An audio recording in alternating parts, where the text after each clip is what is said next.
Mary, tell us about this $10 billion that's fled Pimco. I mean, that's relatively small compared to what they manage, though. That's very true. So they manage about $2 trillion in assets. So this $10 billion is really a drop in the bucket. But people are very nervous. There's a report out saying that there is maybe 30% of their assets would go either with Bill back to cash or to other asset managers. So this is a major threat for them. And what is Pimco saying to try to calm investors down? They have a lot of, they had all these big meetings on Friday. They've been deployed to all their investors, trying to control the fallout, trying to say, you know what, it's the same team it's always been. We've always managed total return. We've always worked together. This is going to be seamless. Granted, there are now 6-ish people in charge, but, so that's a little bit different. And then Dan Ivison, obviously this new CIO, everyone loves Dan. Everyone thinks he's a great investor, but everyone's very curious to see how this new structure will pan out. Right. His name was on the top of the list when it was learned that Bill Gross is leaving. Now, this all goes to your point, Eric, about how difficult it is sometimes when firms become very closely identified with the person running it, right? Yes, Betty. I've been obsessed with Bill Gross's departure ever since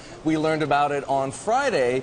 But over the weekend, as I was thinking about this, I thought to myself, it's as fascinating to me not just for what it says about Pimco, but for what it says about everybody else.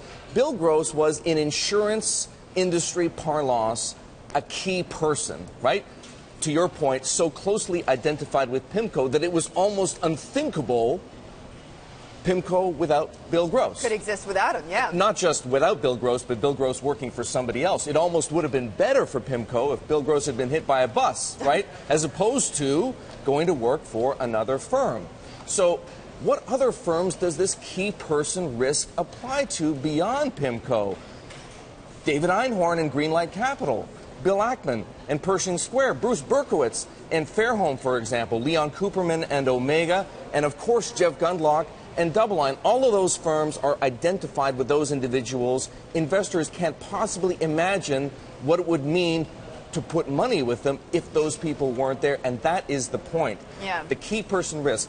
Which of your holdings are subject to key person risk, and furthermore, are you being compensated for it? Because if that key person were to disappear, go work for somebody else, or tragically something else might happen, what would happen to your money? If they're illiquid investments, how quickly could you get them out, and what would they be worth? And it's largely how they amass these assets in the first place, is by having this key man. You have a Jeffrey Gundlach out there, and they're saying, oh, I really trust this guy, he seems very smart, etc. But then you're right, once you get to a certain size, it becomes a huge risk.